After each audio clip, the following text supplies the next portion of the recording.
Barak Yahawah, Bahashem Yahawashi, Bahashem Rawchaa Qadash. Welcome to another live lesson. The name of this one is Yachaazaqahla Chapter 39, and that's Ezekiel, the 39th chapter. I was trying to go live earlier at the park, but for some reason it just kept buffering and turning off, so I decided to actually just go live, here at the house. We'll see how far we can get in this thing. Lord's will, it'll be an edifying lesson. I was going through this earlier, and Ezekiel, the 39th chapter, pretty much is the final chapter, I guess you could say, in the destruction of this place, Babylon the Great. And then it kind of briefly goes into, the change that's going to happen once the kingdom is transferred from Esau and the other nations to Yahawashi, and some of the particulars that are going to take place on the planet while this is happening. So I want to try to go through some of this, and Lord's will, like I said, it'll be an edifying lesson. Before I get started, let me just get something real quick.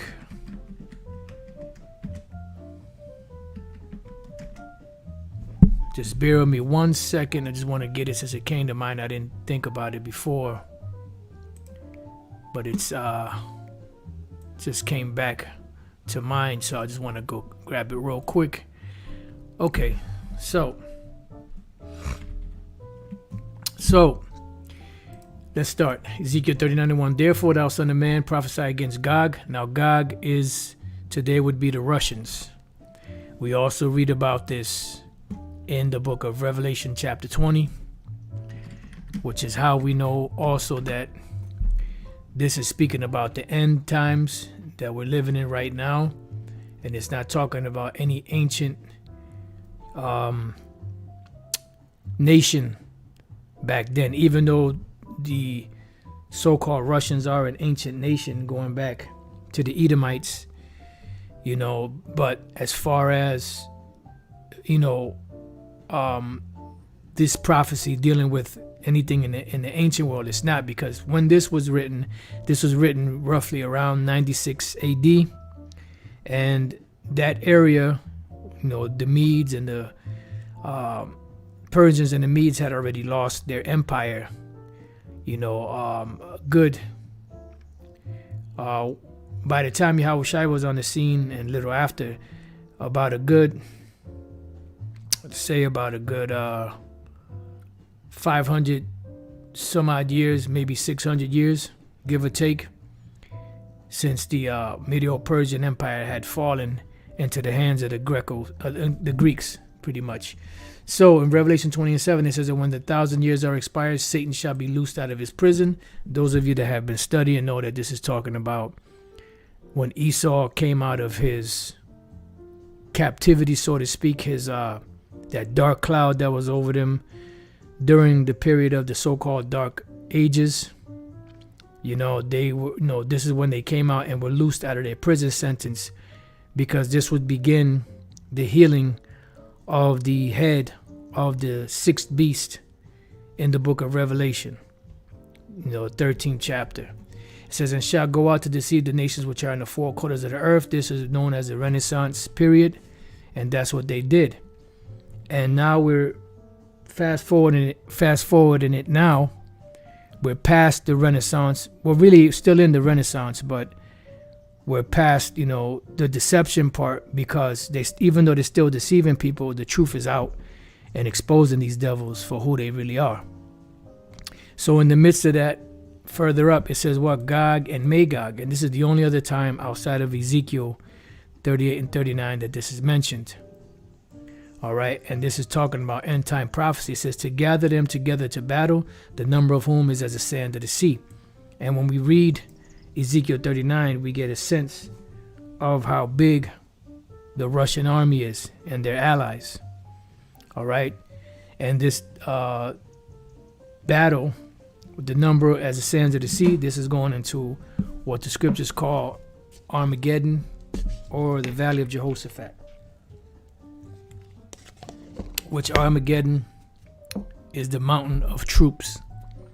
All right, so going back to Ezekiel 39:1, therefore thou son of man prophesy against Gog, which are the so-called Russians, and their land today is known as Magog, or the land of Gog, and say thus saith the Lord power, behold, I am against thee, O Gog, the chief prince of Meshech and Tubal. Now Meshech and Tubal, I'm not sure if they'll say it here, but Meshech and Tubal are two areas in what's known as modern day Turkey today.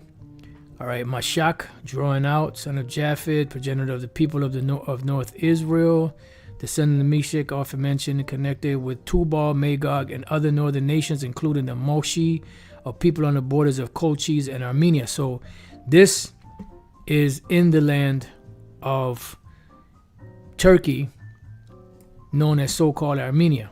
As you can see, you have Meshech here, which is further into Turkey. You have Tubal here, Meshech and Tubal. All right. And these just so happen, Turkey just so happened to be, even though Turkey is a member of NATO, they just so happen to have ties with the Russians. This is not a coincidence. All right. This is not a mere coincidence. This is written this way by the Lord Yahawah, who has given us a more sure word of prophecy. All right. So going back to Ezekiel 39, that's Meshech, and you have Tubal, which should be Thawabal. Thabal. Thou shalt be brought, son of Japheth, region in East Asia Minor. See, perhaps nearly equal to Cappadocia, and this is where you have Meshech and Tubal. All right. Now these areas here, where this is not Magog. This is off right here. Magog is further up this way.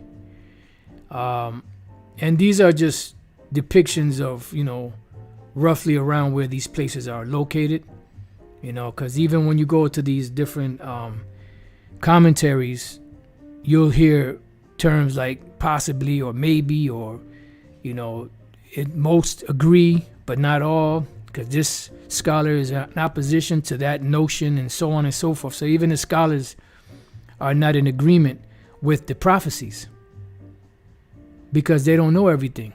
The brother said Elder Androgen was re-elected in Turkey.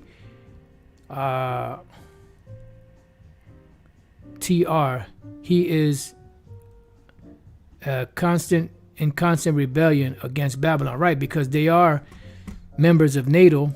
They are with America as far as that's concerned, but they're always bucking. And this is the spirit of the Lord, because remember the scriptures say that the hands of the king, or the mind of the king, or the heart of the king is in the hands of the Lord.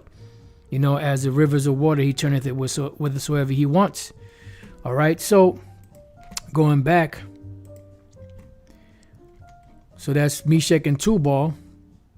It says, and I will turn thee back and leave but the sixth part of thee. So I will turn thee back. When we read the 38th chapter, the Lord said he will put hooks in that jaws.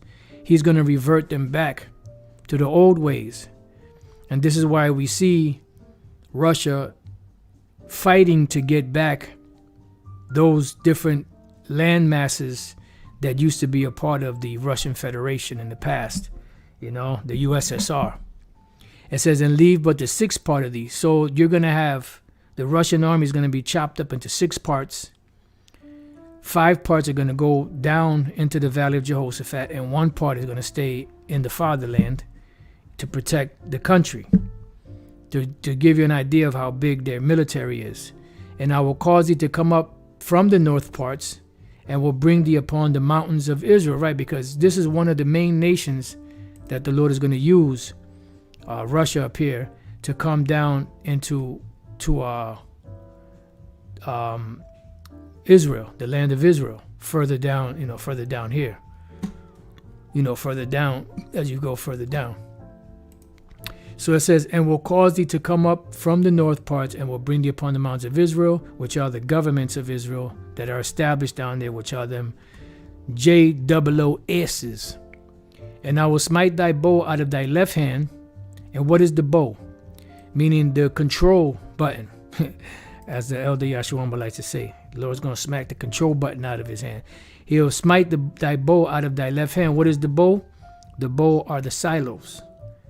So in other words, the Most High Yahawah is going to take control of those missiles of thy left hand, and will cause thine arrows, which are the missiles, to fall out of thy right hand. So in other words, the control of this mighty army of missiles is going to be in the hands of Yahawah Bashem Yahawashi. And when we go to Ezekiel the 38th chapter, right, just bear with me so I can find the actual verse. I know it's in the later verses.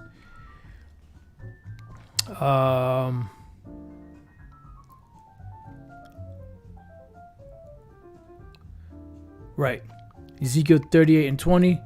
So that the fishes of the sea and the fowls of the heaven and the beasts of the field and all creeping things that creep upon the earth and all men that are upon the face of the earth shall shake at my presence. Going to be scared, but also shaking, because there's going to be a rocking to and fro of the whole earth from the momentum of these missiles. You know, and this is what the people don't understand. You know, this is why sometimes you speak to certain individuals out there and you start talking about the end of the world. They don't want to hear it. But because they know deep down in their spirit that this is going to happen. No, but they're, you know, in that, you know, state of denial,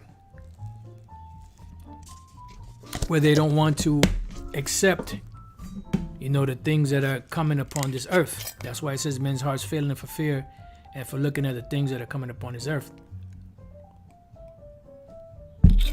So Isaiah 24:20 says the earth shall reel to and fro like a drunkard. And what's going to make it reel to and fro like a drunkard? That great pelting down of these missiles, these warheads, you know, on America and different parts of the world, and shall be removed like a cottage, and the transgression thereof shall be heavy upon it, and it shall fall and not rise again. Right. So when you see things like the Mo agenda being pushed heavy, you know, it's vexing to watch, it's vexing to see, it's vexing to hear. But at the same time, we have to know that this is necessary. So if they don't do this, then the Most High won't have the justification to destroy them, although he can destroy them anyway. But this gives it more justification, and the Most High is a just power. You know, so the more wicked they become, the more that they're pushing towards their end. All right. So going back to Ezekiel, right, and upon the face of the earth shall shake at my presence, and the presence of the Lord is going to be in those missiles. He is a consuming fire.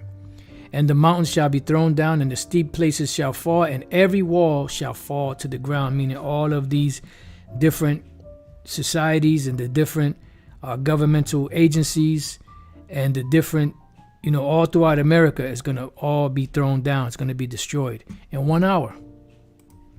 So going back to Ezekiel 39:4 now, thou shalt fall upon the mountains of Israel, because the whole land of Israel is going to be totally destroyed. You can read the rest of Ezekiel 38, and it's going to tell you how that land, there's going to be a great shaking in the land of Israel. But you could start above, you know, around the 16th verse or so, actually 17 or so, or 18, actually 18 on down. All right, and you have so you can know that you have a lot of Israelites that are in the land of Israel. You have those that went back in the 60s that are multiplying. Among the small hats, you have Israelites. Among the Palestinians, you have Israelites that have been scattered. So there's Israelites all throughout that land, that when the Russians come in there, they're going to be coming up against them. It says, Ezekiel 39:4, thou shalt fall upon the mountains of Israel, thou and all thy bands, which is all of your militaries, and the people that is with thee, which is what? Your allies. And you go back to Ezekiel 38, it gives you a list of the allies of Russia. It says,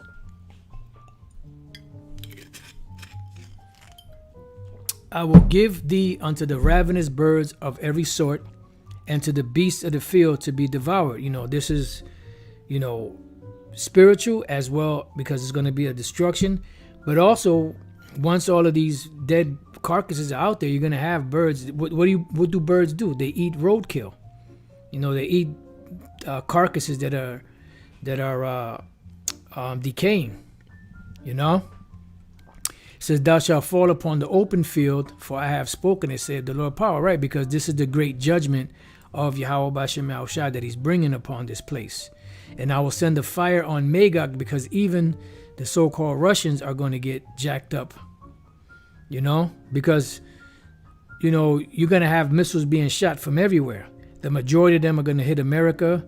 A good portion are going to hit the land of Israel. And there's going to be some that's going to hit other places. It says, and among them that dwell carelessly in the isles, and they shall know that I am the Lord. So will I make my holy name known in the midst of my people Israel, because the Lord is going to magnify his name in this way, just like he magnified his name during the time of the deliverance from the land of Egypt. That's when the Most High's name was totally magnified. His name was known, but it wasn't as well known as it was once the destruction of the Egyptian armies and the Pharaoh and the deliverance out of Egypt took place. It says, and I will not let them pollute my holy name anymore. Right, because you're not going to be calling on Jesus and Christ and all Yeshua, all those other names that you call upon, especially the Jesus and the Christ one. And the heathen shall know that I am the Lord, the Holy One in Israel, right? Because they're going to see for sure. There ain't going to be no, like the scriptures speak about these heathens that heard of the deliverance, and they were shook. When they heard of the deliverance of Egypt, they were nervous. They was, oh shit, here we go. And that's why they heard about it. That's why Rahab did what she did, because she heard of the deliverance and she wanted to protect her family, her and her family. But guess what? They were nothing more than servants. That's it. Behold, it is come and it is done, saith the Lord Yahawah. This is the day whereof I have spoken. Right. So these are the things that are going to be happening in that day. And once the MOTB is fully implemented, all of these things will move forward.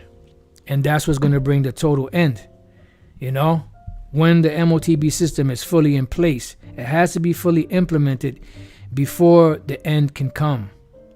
No ifs, ands, or buts about it. It says, and they that dwell in the cities of Israel shall go forth and shall set on fire and burn the weapons. So when the elect are delivered after the destruction, and they come back down as New Jerusalem, the men of Israel are going to have spiritual powers. And they're going to go around burning any military weapon that is left on the soils of the world. Anywhere in the world except for America. America is going to be totally wiped out. The elements shall melt with fervent heat. But the Israelites, the elect, the men, are going to go around, and any grenades or tanks or helicopters or jet plane, whatever is left of Esau's arsenal, is going to be burnt up by spiritual fire.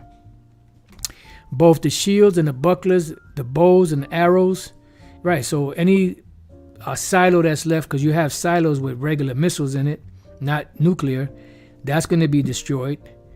And the hand staves and the spears, and they shall burn them with fire 7 years, meaning a complete amount of time. Not exactly 7 years, just a complete amount of time, burning all of these weapons. Because remember, all of these nations now have weapons. The Most High commanded them to take their agricultural tools and make them into weapons of war. So there's going to be some left over after the destruction. And the Lord is going to have his men go around and burn them up, destroy them, so that they shall take no wood out of the field, right? Because it's going to be a nuclear fire. I'm sorry, not a nuclear fire, spiritual fire, like spiritual powers.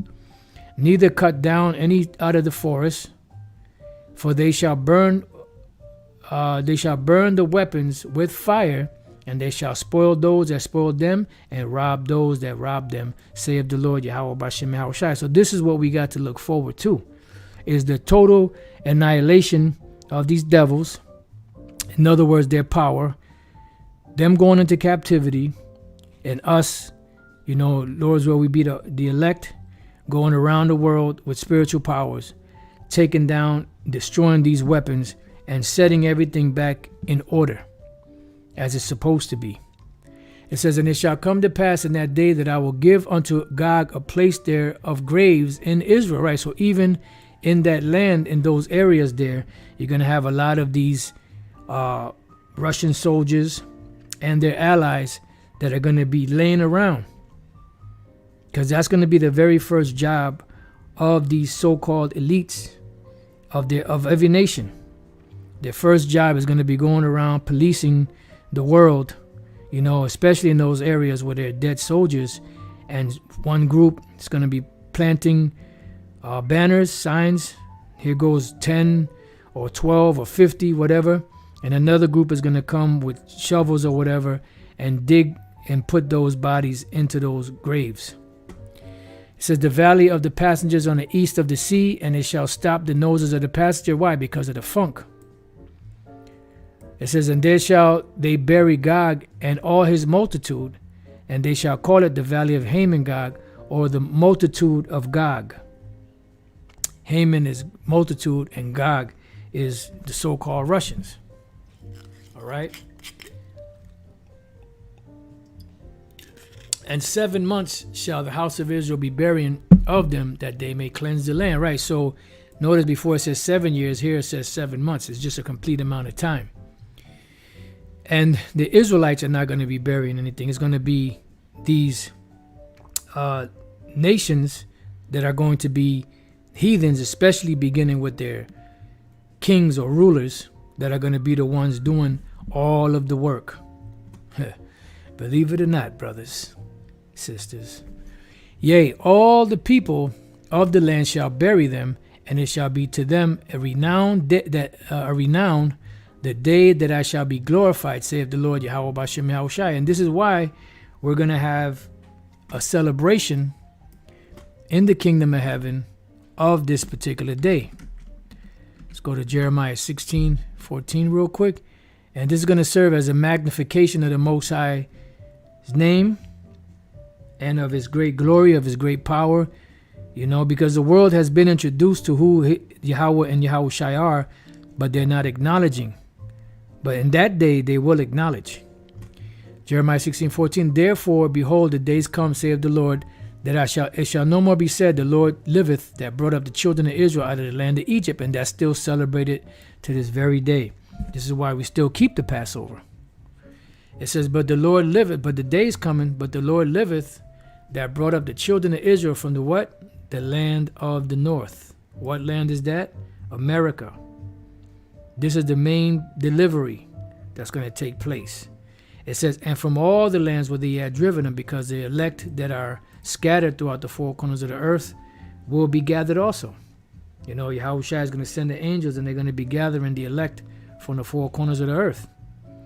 And I will bring them again into their land that I gave unto their fathers. And it's going to be a celebration. This is going to be a day, a high holy day in the kingdom of heaven, whatever day it falls on. Now the Lord may make it a week long celebration, or maybe just one day. It depends on what the Lord wants to do, you know. But it's going to be celebrating the deliverance, or the second Passover, for lack of better words.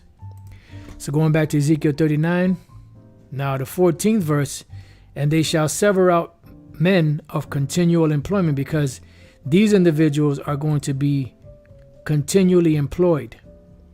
They're not going to have any days off except for on the Sabbath day. They're going to work. There's not going to be no unemployment lines, soup kitchens, and none of that. They're going to work. Check this out. This is NIV. People will be continually employed in cleansing the land. ESV, they will set apart men to travel through the land regularly and bury those travelers remaining on the face of the land. They will appoint men on a full-time basis to pass through the land and bury the invaders. So you pretty much get the point. So it says, and they shall sever out men of continual employment, passing through the land to bury with the passengers those that remain upon the face of the earth, right? To cleanse it after the end of the 7 months they shall they search. So pretty much you're going to have actual Edomites and Moabites, and Ammonites, some of them are going to be the rulers, either going around looking for the bodies, or after the bodies are found, taking up shovels and pickaxes and all that and digging into the earth to bury these bodies. And that's when the fun begins. Once the destruction happens, that's when the fun begins. And the passengers that pass through the land, when any seeth a man's bone, shall they set up a sign by it, till the buriers have buried in the valley of Hamon-Gog, which is the multitude of Gog. And also the name of the city is called Hamonah, which is multitudes. Thus shall they cleanse the land, right? Because you can't leave dead bodies out, because that causes disease. So there's going to be a great cleansing in that land. Remember, that land is going to be totally built back up. It's going to be totally rejuvenated. It's going to be totally built up. That is the main footstool of the Most High. The earth is his footstool, but that is the main. You know how you have a footstool, there's a milk carton, or one of them bean bag, whatever, but you have a certain particular place that you like to set your feet on when you kick your feet up. Well, the land of Israel and that region there, that's the Most High's favorite place to kick his feet up on, so to speak. And thou, son of man, thus saith the Lord power, speak unto every feathered fowl and to every beast of the field, assemble yourselves and come, gather yourselves on every side to my sacrifice that I do sacrifice for you, even a great sacrifice upon the mountains of Israel, that you may eat flesh and drink blood. Yeah, because that's what birds do. These vultures and buzzards and all that, when they see dead animals or they see dead bodies, they go and start picking at it. Now this is also spiritual, that they're going to be destroyed and annihilated from that position, but you're going to have those that are getting buried. There's going to be animals still eating at them, especially them birds. You shall eat the flesh of the mighty, and drink the blood of the princes of the earth, of rams, of lambs, and of goats, of bullocks, all of them fatlings of Bashan, meaning the choices. You're going to have captains, and you're going to have, sergeants and generals. It says, and you shall eat fat till you be full, and drink blood till you be drunken of my sacrifice, which I have sacrificed for you. Thus you shall be filled at my table with horses and chariots, with mighty men, and with all men of war, saith the Lord Yahawah Bashem Yahawashi. And I will set my glory among the heathen. Right, so the Lord is going to reestablish the Israelites on the earth in the midst of these nations, and they're going to laud the Most High, Yahawashi, and the Israelites. And all the heathen shall see my judgment that I have executed. Because remember, it says that they're going to be what? Standing afar off.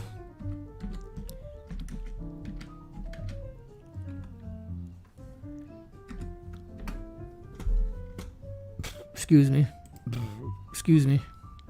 Revelation 18:10. Matter of fact, 9. And the kings of the earth who have committed fornication and lived deliciously with her shall bewailer and lament for her when they shall see the smoke of her burning. Yeah.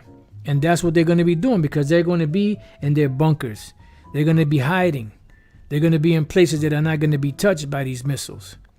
Standing afar off for fear of her torment, saying, Alas, alas, the great city Babylon, that mighty city, for in 1 hour is thy judgment come. Right, and that's what they're going to see through the satellites. Wherever they're at, they're going to have big screen TVs. They're going to be watching the destruction of America, saying, damn, we ain't going to be able to sell no more wares, no more goods. And then from those same bunkers, when you read different scriptures, they're going to be in those bunkers, and that's where the Lord is going to allow us to go and fetch them and get them out of those bunkers. Because when that happens, after the earth is removed like a cottage, Isaiah 24:21, and it shall come to pass in that day that the Lord shall punish the host of the high ones that are on high, which are what? These leaders. The same ones that live deliciously, the same ones that were pushing, all of these, all this propaganda and the policies of the so-called elite, the small hats and the Edomites, they're going to be the ones that are going to be punished first. And the kings of the earth upon the earth, and they shall be gathered together as prisoners are gathered in the pit. Right. For what purpose? To be put into captivity. And shall be shut up in the prison. Right. And after many days shall they be visited. Right. Because they are going to be judged. And they're going to go right into slavery. Because the judgment is slavery. For Esau and the nations. The scriptures say, the day whose judgment was not the drink of the cup have assuredly drunken, and art thou he that shall go altogether unpunished. You shall not go unpunished, but you shall surely drink of it. You're going to drink of that cup.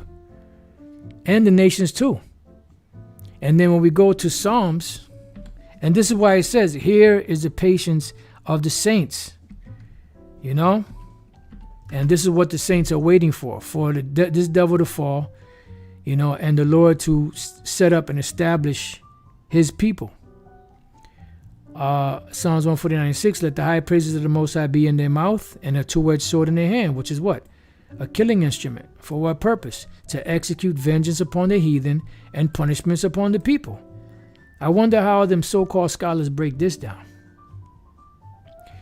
To bind their kings with chains, which are what? Their rulers, the higher-ups, the so-called elites, the 1%, the ones that are living good. And their nobles with what? Fetters of iron. What does this represent? Captivity, slavery of their so-called kings, their elites. To execute upon them the judgment written, dishonor have all his saints. Praise ye the Lord, Yahawah Bashem Yahawashi. And that's what's coming. So going back to Ezekiel 39:21, and I will set my glory among the heathen, and all the heathen shall see my judgment that I have executed, and my hand that I have laid upon them. So the house of Israel shall know that I am the Lord their power from that day and forward. Right. There's not going to be any more guessing. There's not going to be any more division on, so-called Christians, calling on Jesus and Christ and Jehovah and all of that. And the heathen shall know that the house of Israel went into captivity for their iniquity. And that's the reason why we went into captivity.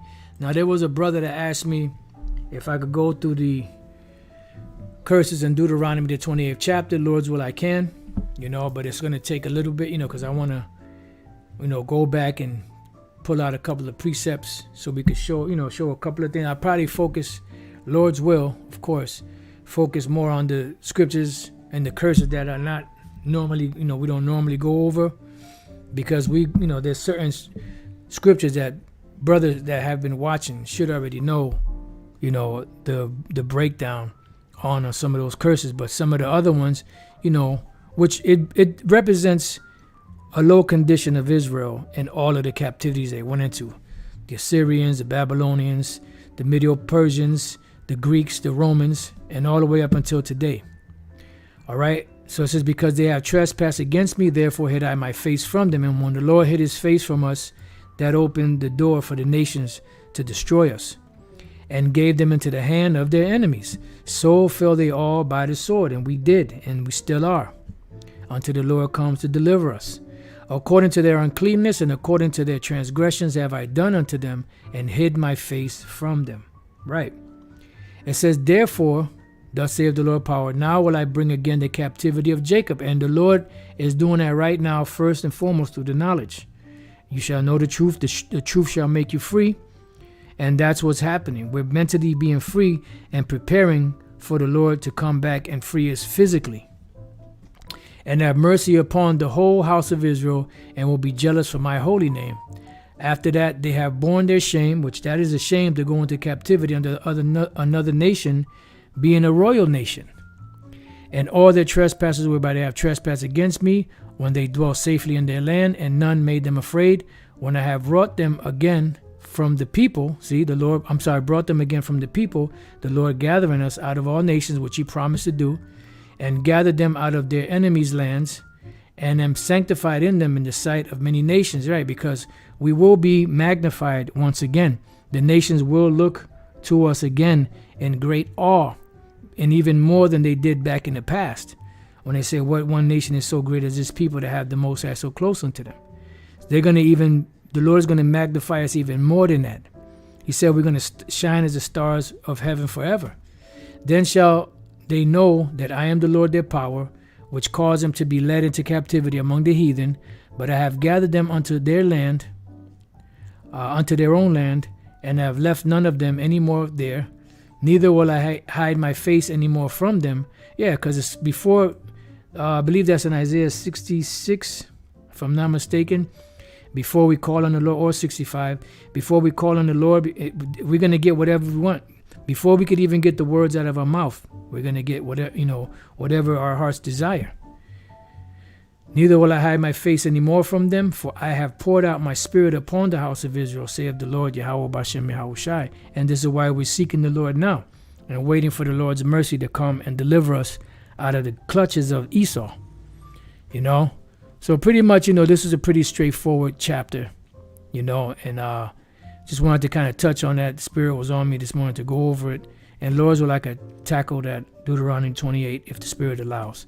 So with that, I pray that you brothers and few sisters have been edified. To the next time I say, Shalom.